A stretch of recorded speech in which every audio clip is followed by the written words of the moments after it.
Hello, Possibly. everybody in YouTube, Facebook, and wherever else we're streaming land. This is CLCI Live, Lunch and Learn. We are here with the level 2 students who are about to graduate as master certified life coaches. We're here to answer all marketing and business and coaching related questions. Of course, this is an open discussion as well. We don't have all the answers to everything. And we know you guys bring your own personal and professional experience to the table. So if you guys want to answer a question or address someone else's question, feel free to drop in. Um, Quick introductions. Brooke, if you want to introduce yourself. Hi, I'm Brooke. I'm the Chief Strategy Officer here at CLCI. I also am a marketing and business expert, as well as a coach. Well equipped to hopefully answer questions as best I can for you guys. So, Anthony? Yeah, my name is Anthony. I am the project director with CLCI.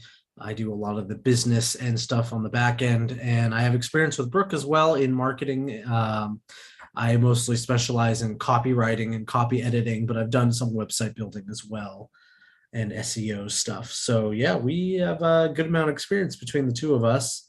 So I think we should start if anybody's got any questions. See, one person brave enough to have their camera on.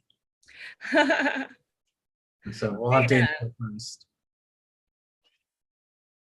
Muted. Sorry. All right, can hear you now. Hi, everybody. Okay, so my question, and I kind of received a lot of flack initially when I was talking about pursuing becoming a life coach. Mhm. And part of the feedback that I was getting was, well, you're not on social media like that, and you got to do blogs, and I just don't think that's going to work for you. So, and there's a lot of truth in that. Yes, I'm not a person on social media. I've typically over the years delegated that to our marketing people, our IT people, that kind of thing. So my concern is, I'm building my business. How important is the blogging and Instagram and YouTube and all of that to promote your business? I mean, can you just have a great website and network in the community? I don't know. That's kind of my concern. Can I really do this just strictly through networking and making a push that way as opposed to blogging and social media? So, and you'll hear me say this a lot, I'm sure, probably more than once even today. But if you've watched any of our previous Lunch and Learns and everything, the one thing I'll tell you is absolutely no, is not any piece of marketing is 100% necessary. Not any piece of single piece of marketing is going to make or break you. But what it's always going to come back to is who is your client, and where is your client? And how do you get into the ear of your client? How do you get into the periphery, the day-to-day grind of your client? How do you get into their world so that they know that you even exist? And if that client is somebody that you network with, somebody that you have face-to-face access to, and you can, whether it be I mean, just there's a number of different ways that we can come into contact with people. A face-to-face interaction is going to be far more successful most of the time than an internet or social media interaction. There's usually a lot more nurturing that has to happen in the space of internet, and that's because there's not a face attached to it. And when you're standing in front of somebody right there, you are a face attached to your brand, and it's much harder for people to say no in person than it is for them to say no, click close on the internet, right? So there is absolutely a space for that, but the biggest thing is you have to make sure that you're putting yourself in front of your client. And also the secondary portion of that is to know that your client is going to vet you. So having a website is important, right? So that website is critical.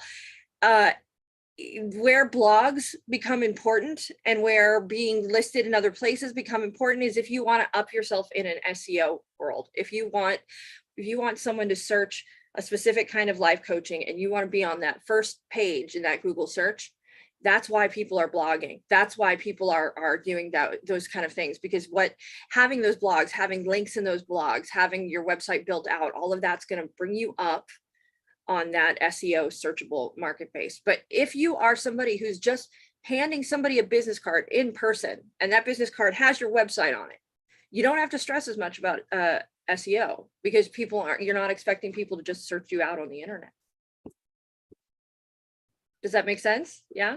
I do know there are, and I don't have the statistics fresh in my head, there are the younger crowd you are getting. So if your client is a younger person, if your client is somebody in their 30s, I'd even say maybe early 40s, 20s, and even teens, you're going to start to get to people who will vet you less on your website and more in your social media. Because they're more apt to use social media. So they're going to check it out. They're going to take that beat of time to look at your LinkedIn, to look at your Instagram, but if your client is, 40, 50, they're probably less likely to be as concerned with what your social media presence is, honestly. So. I mean, it pretty much just scales proportionally to your client's social media presence. That too, yes, right. They have a lot of social media presence and they use social media. Social media, if it's not as important to your client, then it's really not as important to you. Yes. So always go back to that. Who's your client? Where are they? What do they want to see? And build your presence based on what that client's needs are and what's going to convince them to hire you. Mm-hmm. That was helpful. Eric, you got your hand up. Yeah, good afternoon. Thank you, Brooke and Anthony, for making yourself available. Greatly appreciate insights and support. So yeah, just kind of starting this new venture out, and it can be a little daunting about all the steps to kind of launch the business. So a couple questions. Like, I know like a landing page would be a lot, I guess, less complex to start versus like a full-blown website. So for one, I'm curious if you think initially at least a landing page is a good start, as opposed to feeling like that having to maybe design a full-blown website or pay someone to do it and kind of just do a bootstrap. Well, a landing page is essentially a full-blown website on a single page. You can, whatever information you put on the landing page, you could theoretically have a page for every single, item on that. So like you can have a page for testimonials and your about me and your pricing and your contact information.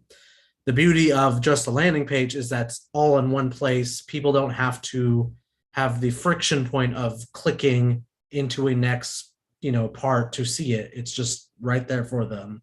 And you typically want the most important stuff the first thing they see. And I honestly would recommend simple in the beginning. Absolutely. You don't need to go crazy with it. Like have it just be a page that they can land on, that's got some testimonials, it's got some information, and it's got a way to book you at the minimum. Right. You got to collect their information. There's got to be a way for them to book you. Hopefully your pricing could be there, but mostly you want the way for them to take the next step, right? Whatever that may be. Even on a landing page, because there's a different varyings of what landing pages can be. A landing page can be as simple as I wrote a blog. If you want to read it, you click on a link somewhere through social media or through an ad, and then you end up on a page where if I want to actually read or download whatever information is in that blog, I have to now put in my email address, and then I get access to that information. And it doesn't have anything else on it. Like that's how simple a landing page can be.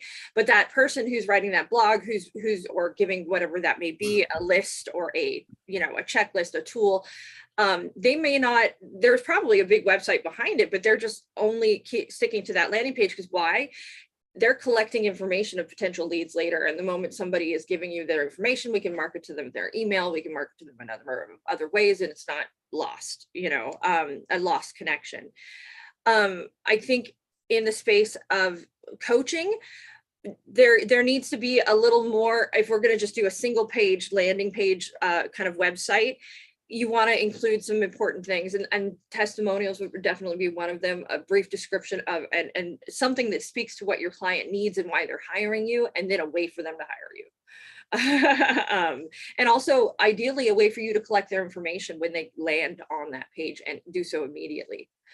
Because every person that finds themselves on your page, you want to be able to get into touch with them later. And you can't do that unless you collect their information when they land on your site. So That's helpful. So I guess taking that just one step further, as far as like, I know that part of the purpose of driving people to your landing page is so that you can build a funnel to be able to like send them follow-up emails and be able to collect and have that funnel. And I know that sometimes there's an incentive, like you can have like a free whatever, right? And I'm just trying to, I guess, figure out two things, is like, what can I quote unquote give away for free to incentivize them to want to click on, put in their first name and their email address, so then therefore I can capture that for future contact. And then secondarily, other than maybe posting a link on social media or handing out a business card, how are you actually getting someone to find your landing page in the first place? So there's a lot of, I'm going to take a moment. I'm going to move my cat so I can actually get to my mouse. And I'm going to share my screen really quick. And I just want to give you a couple of examples. And then, why is there we go. My brain just gave out on me. This is, there's a couple, I'm going to just, first I'll take you to our website really quick. And simple thing that we do on our website. And that's, if you notice here, it's as simple as, want more info, right? The screen sharing will load. Both those things on there. Oh, is it not loading? Of course. Zoom quit.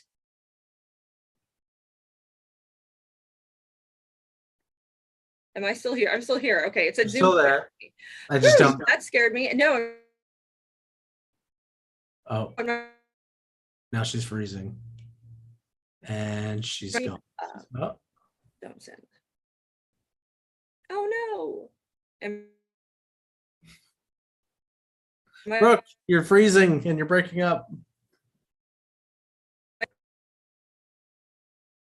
Okay, well, Brooke is frozen in the internet. I'll just talk about our landing page and website and through the examples. So we've got the want more info. So if people want to have more information, more detailed information sent about our offering, they got to put in an email address. And so that's a way to collect the email address and for future use, because essentially when somebody gives you their email on a website, that is permission to email them at a later time with more information about marketing campaigns, things of that nature.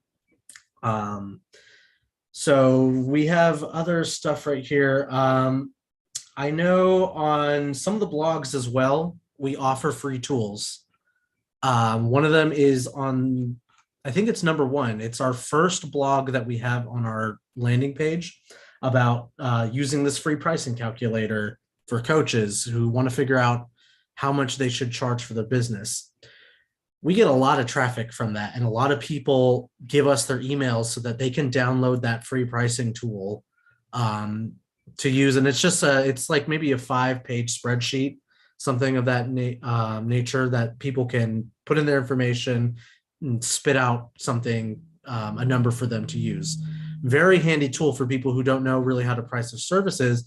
And because we provided that free tool, we now have their email address, and we've provided some sort of value to them to maybe eventually come back and take class with us. And we can look at too, with that, the people who are coming in on that page, downloading that tool, where do they go after that?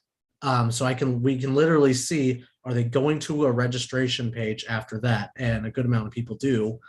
So that's one of the reasons why we have free tools or free downloads.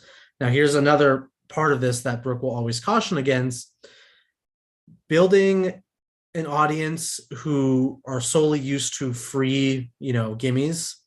They're not really the people who tend to pay as much because they're used to getting free content or free tools or free this and that.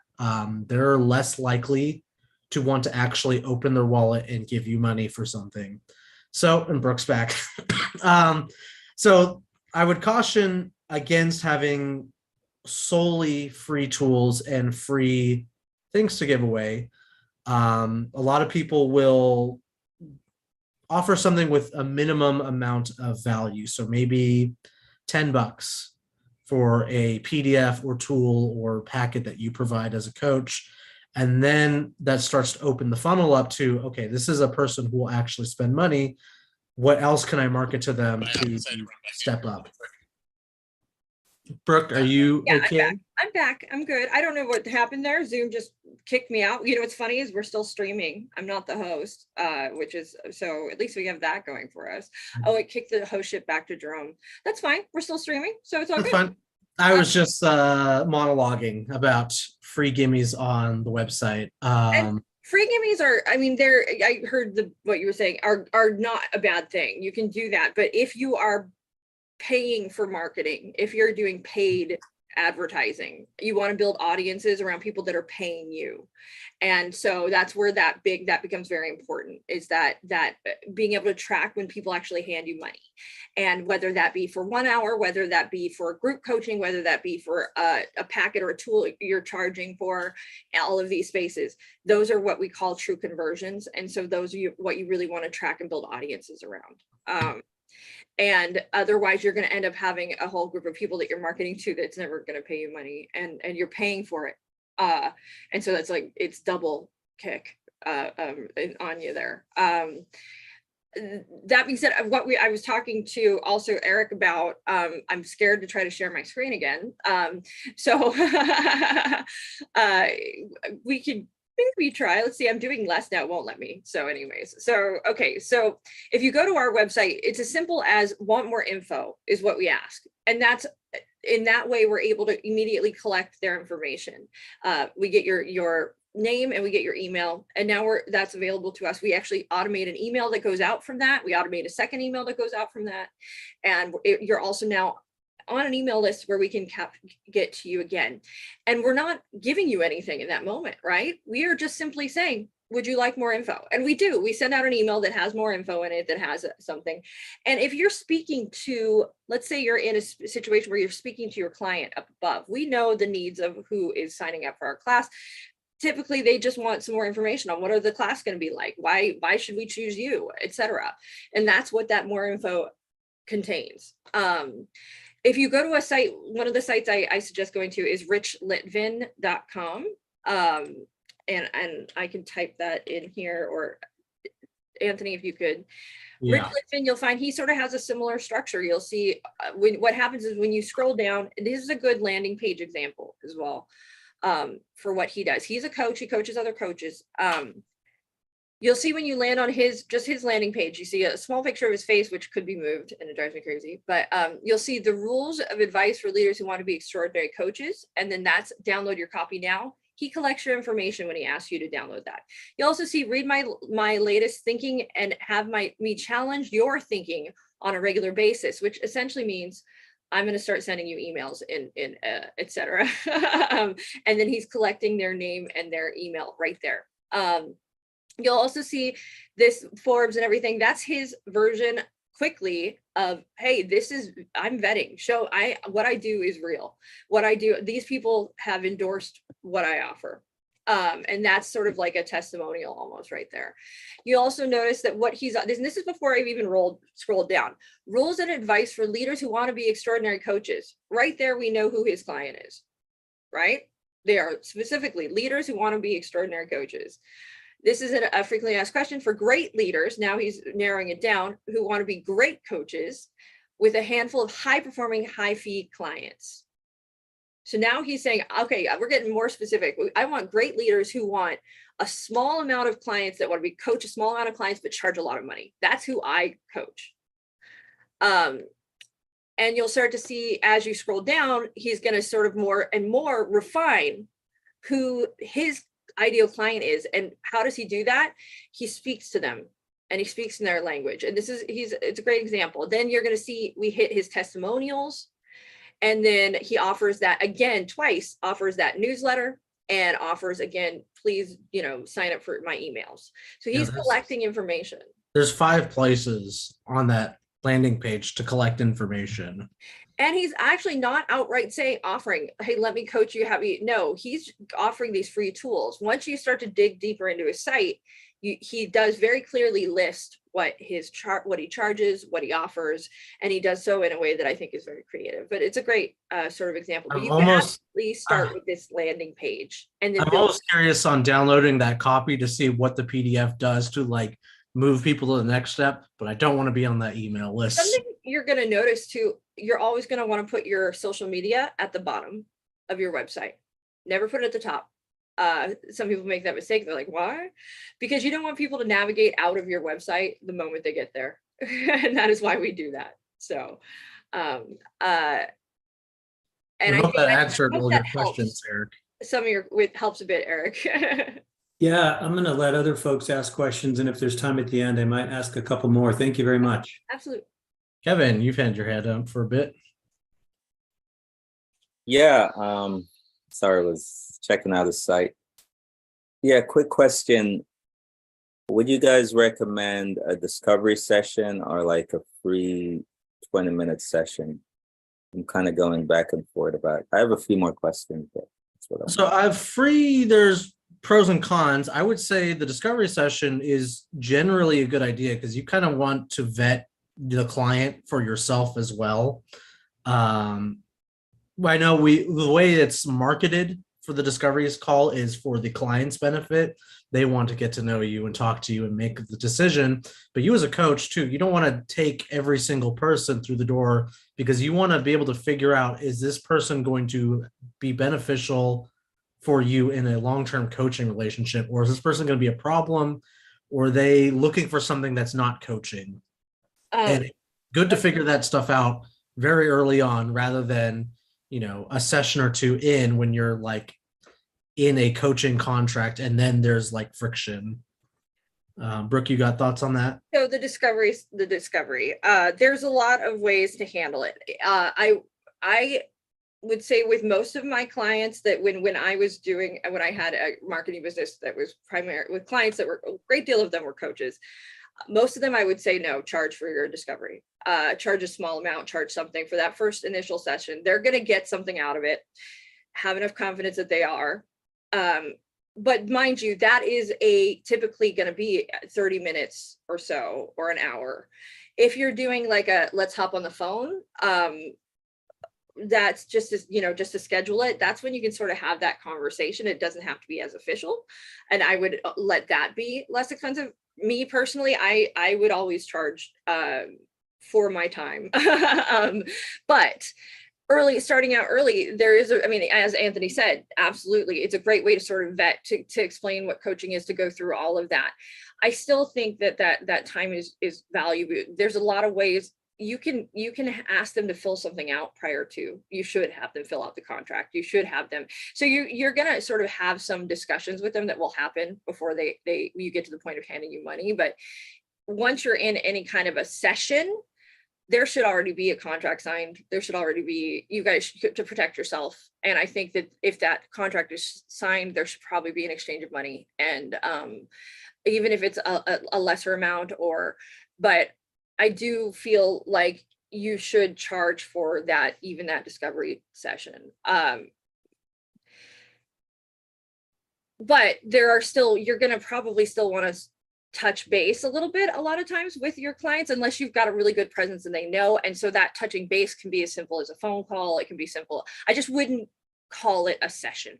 Does that make sense? Back or something. For your own safety and your own liability, truthfully. Because the moment we're calling something a session, whatever happens in there, I feel like for your protection, there should be some kind of contract that exists, so that everybody knows what they're doing and what's involved. Mm-hmm. if it's like a let's hop on a phone call and see if this is right for you, there's a lot of other ways you can dress it up, and that's what I would do. I just wouldn't do any coaching in that time. I would make sure that what we're doing is just seeing if this is the next step. Let's talk about payment, let's talk about the contract, let's talk about how this will work, and then that part can be free, but then from there, that period forward. The issue, what I see a lot of new coaches doing is they end up doing this free discovery call, and it's only supposed to be 10 or 15 minutes. They end up there for an hour. They end up coaching. It ends up being a whole thing. And I would say you should charge for your time, even for that hour. There are, though, coaches that do the total opposite, that will give it for free and give. And eventually that does work for them to come back, but I get protective of you guys. So, and that's where that comes from. But Really? also consider vetting with forms too, and vetting with emails back and forth and phone calls, and sharing that contract and saying, well, this is what the contract looks like. These are what the steps will be. And that'll start to sort of bring forward. And also, I'm sorry for interrupting you too, Anthony. If you vet with like a form, what do you want to work on? What is this? What is your, even like a life wheel kind of thing, or something that they fill out? That does two things. It helps you to see what they're there to work on, and it also helps you, or helps them to realize start to whittle down what they want to work on. So when you get into that first session, they have a better idea of where to start too. That's true. My other question was, what's your tip on how to get your first 1 to 3 clients? What advice would you? Ask. And are we talking paying clients? Yeah. Yeah. Okay. I think one of the biggest things I've found, and I'll let Anthony chime in too, with new coaches, is there's a lot of fear around asking and just saying, this is what I do. I can help you. This is what it costs. If you don't want to do it, is there somebody out there that you know? And it's honestly, for that intro, those first people, get in anybody that is your client, or that might be your client, that you might already have some kind of connection with, or know that you can get into, and just be persistent, and don't be afraid to put yourself out there and just say, hey, this is what I do. This is what I charge. This is, and ask for it. A lot of coaches are a little more timid. And don't be timid. Put yourself out there, even when you don't think it's right. Like, even when it's like, I don't know if this is, tell everybody. Honestly, truthfully. And again, referrals are one of the quickest ways to get clients. So if you can create a fantastic referral network, that will serve you so tremendously and so much quicker than doing the social media grind, the SEO grind. SEO is going to take a year for you to see the results of, period.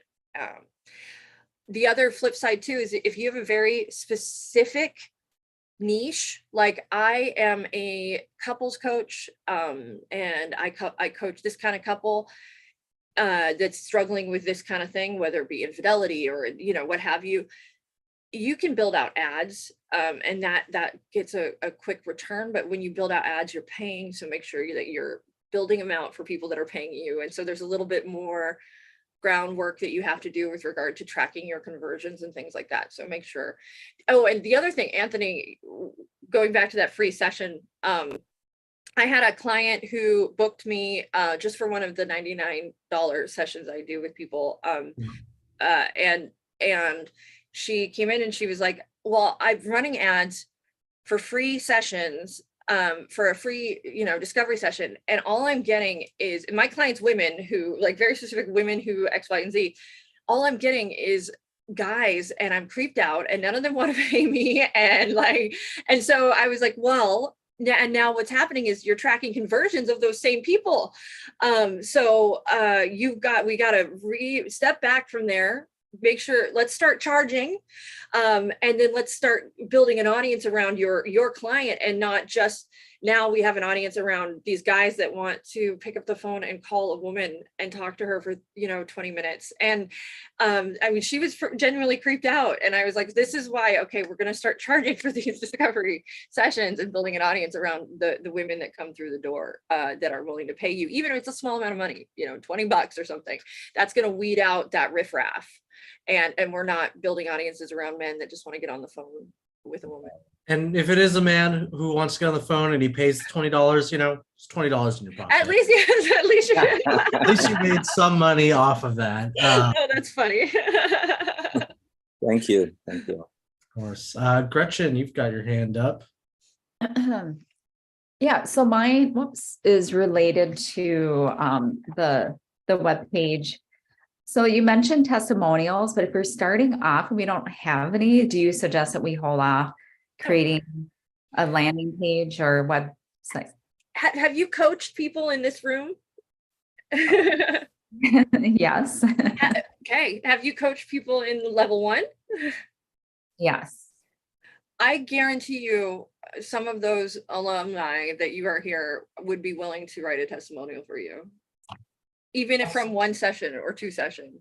The other thing too is you can offer reciprocal coaching. You can reach out to people in our alumni space and say, hey, can I coach a few of you guys in exchange for some testimonials? It would mean a lot to me and my website, my business.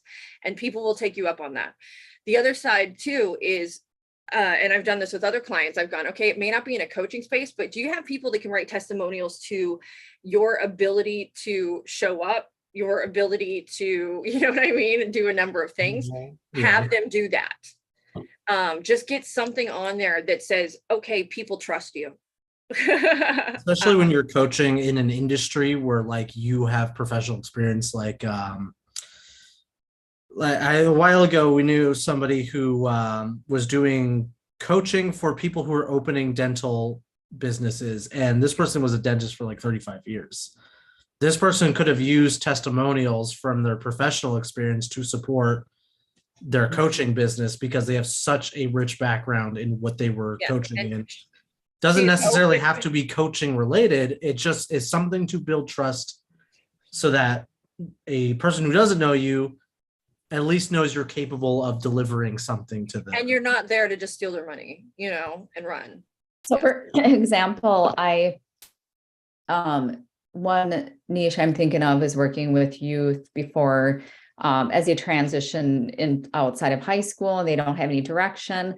And I've been a school counselor. That's what I've done for my entire career. So you're saying that I could ask like a colleague or a former parent or something to give Yes, it? absolutely. Okay. Absolutely. Anybody that can give you that you have, especially if that's in a field that you have worked, that's even better, because now we're more trust. This is a field she's worked with the kids before. She's more capable. Yes. I would say that's a fantastic pool of people to pull some testimonials. Okay. And then the other question is, how much would, just when you're looking for someone to help build your website, like what is a good price? So we're not overpaying, and I would like to know like what we're looking at for. That depends on what you want in a website. Yeah. Well, and mind you, both Anthony and I used to build websites for clients, and we have charged anywhere. I would say we've charged no less than 3,000, but all the way upwards of 25,000 for a website. Wow. To be very fair though, it's because we also very much valued our time and just tried to have as little clients as possible.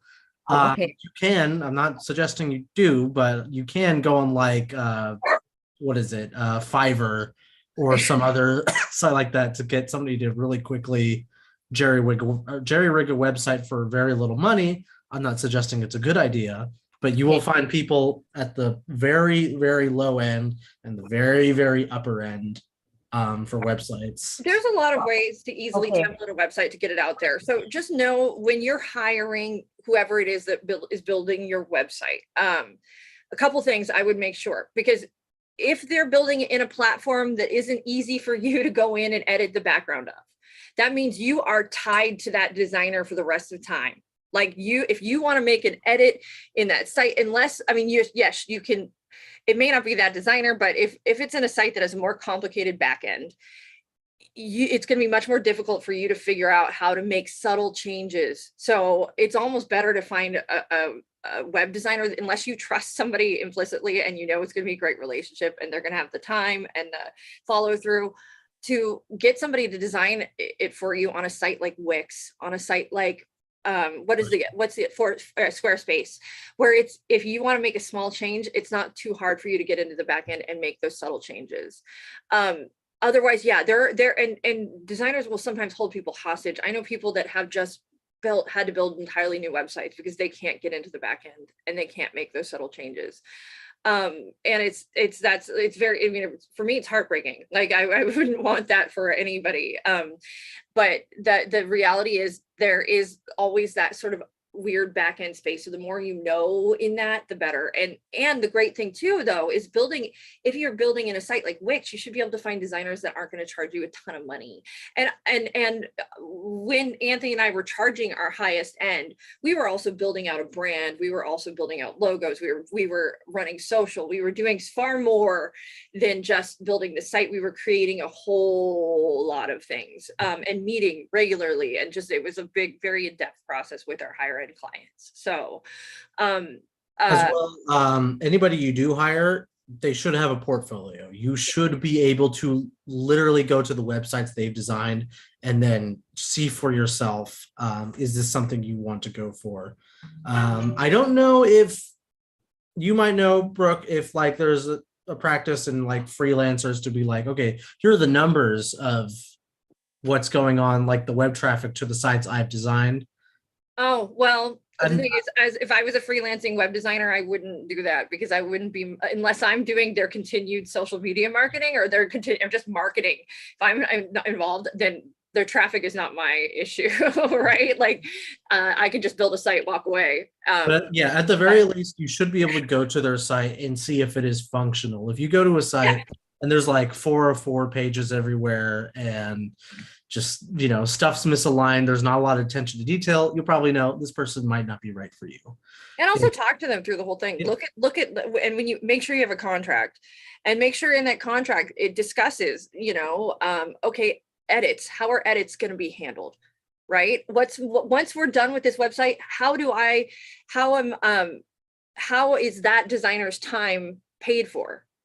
And is that built in? So like, just remember that it's, once a website's built, it's an ongoing process. So make sure that that's addressed in the contract with your designer as well. So. Thank you. All right. Anybody else got any questions for us? I don't think anybody asked any questions in the chat.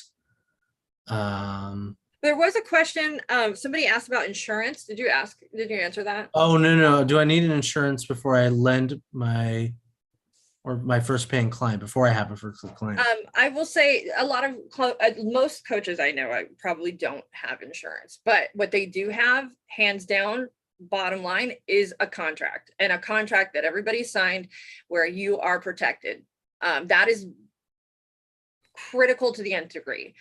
Also, though, I have insurance. I mean, I have business insurance. I think it is not a bad thing to have. I know it can come in handy.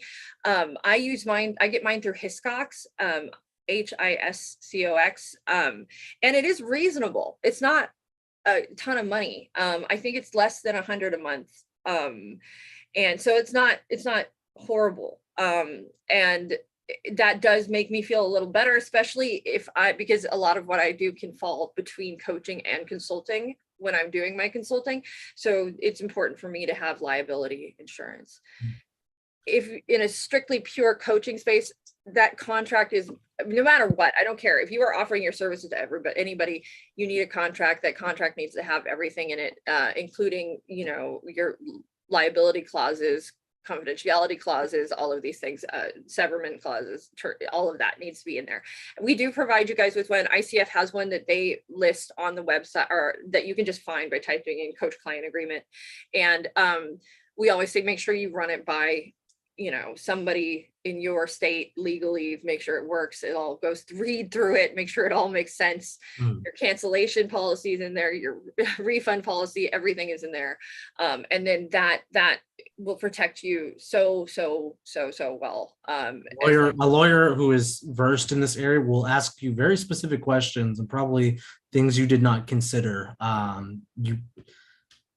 I don't say a lot of things are mandatory in this space, but it is almost mandatory. If you have a contract, please get it looked at by someone. Yeah, I mean, you can do that with LegalZoom or Rocket Lawyer, and they will do it for you at reasonable. But just that's really how you protect yourself. And things do go awry sometimes. As much as we have the best intentions, sometimes the person we're working with is not in a space that it's going to go so well. And so you just make sure you protect yourselves at a minimum with a contract. Yeah. Someone else wrote a question. Can't we just make our website locked? Example, if they want a password, they have to sign up by email. You'll lose everybody. That's a lot of friction. That's a Yeah, that's a whole lot of friction. We did a blog.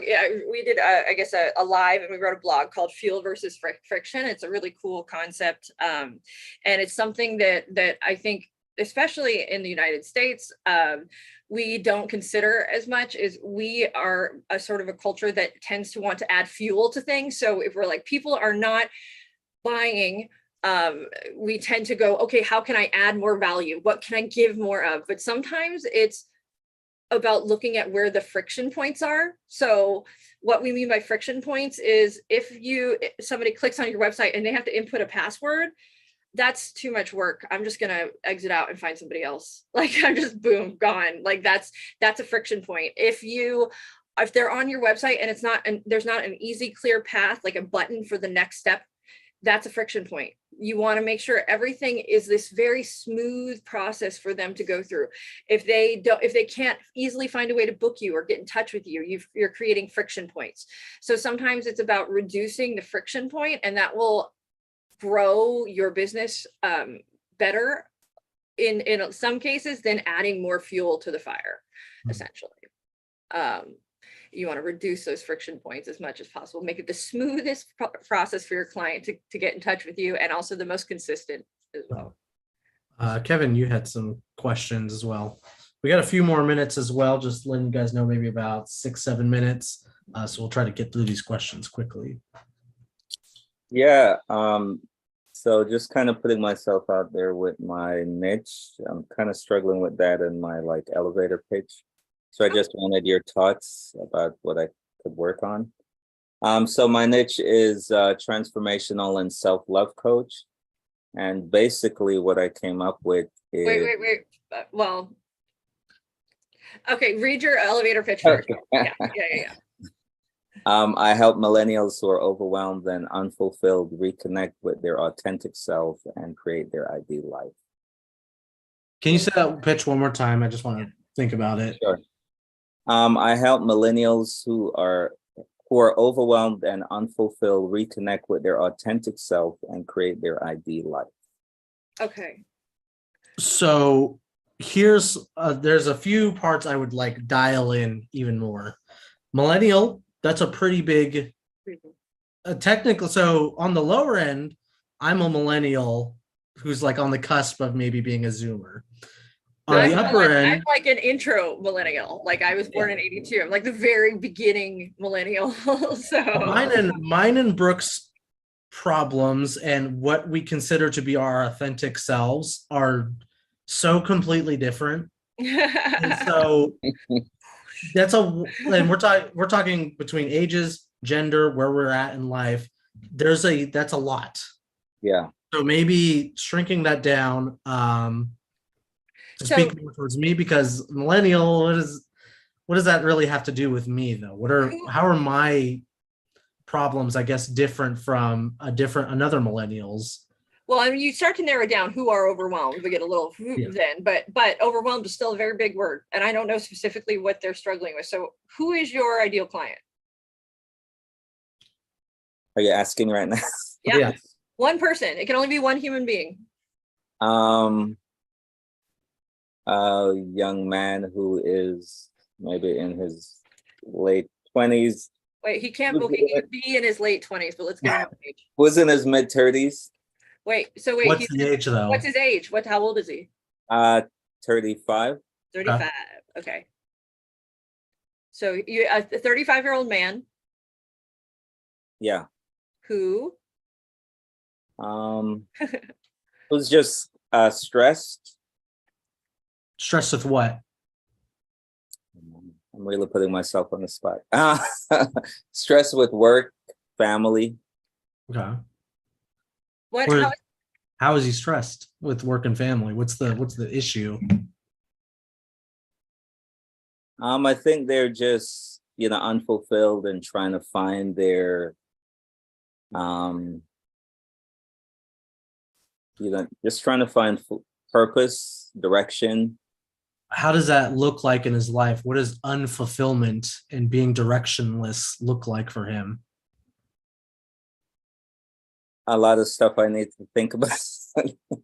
But you see kind of well, I mean, this could be an hour-long session with what we're kind of going with, but Yeah, you can see there's layers to these sort of things that you're talking about, the identity of a person, what kind of problems they have, and what they're wanting out of coaching.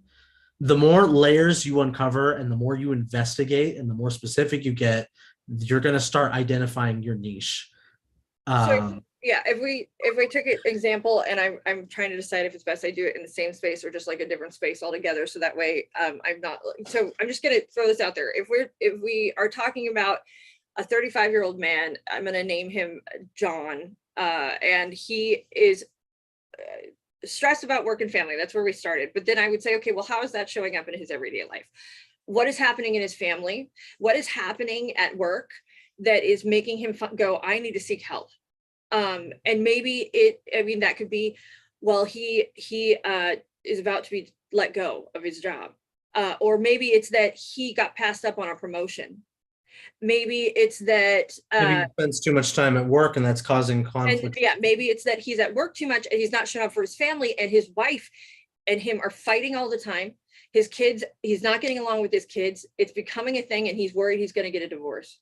Maybe it's, you know what I mean? There's all these issues. And so the more specific we get, right? If we whittle in, okay, when I go, let's say it's that guy, the guy who's afraid that he's going to lose his family and lose his wife because he's so focused on work and his job is not fulfilling. He hates his job, but he has to be there. And so he's trying to find this balance between work and blah, blah, blah. I would then start to dig in and go, okay, well, what's he saying to himself at night? What is going on? What are specifically are him and his wife fighting about? What does that look like? And you start to whittle into what his fears are. What is he afraid of? Oh, he's afraid that he's going to be alone. He's afraid that he's going to lose everything. And that's when we can start to talk his language and we can start to get really more specific.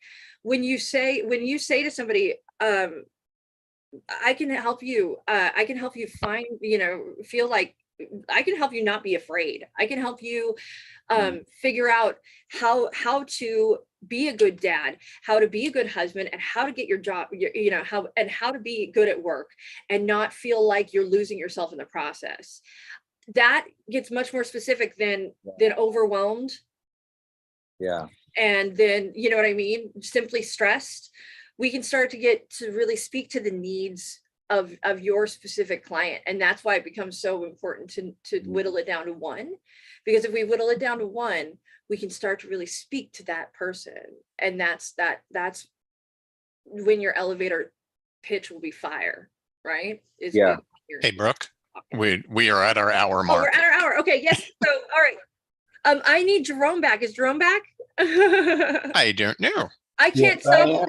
I cannot stop the stream because I'm no longer host because I got kicked out. So I have zero power. You have to end the stream. Jerome. I'll take care of it. I am. That's right. muted. We'll do our closing statements. I know we didn't get to some people's questions, and I'll probably quick answer some of the stuff in the Zoom chat. But thank you all for joining us for this Lunch and Learn. Be sure to like, follow, subscribe, take our classes, and that's it. All right, Good. end the live. Guys. Good night.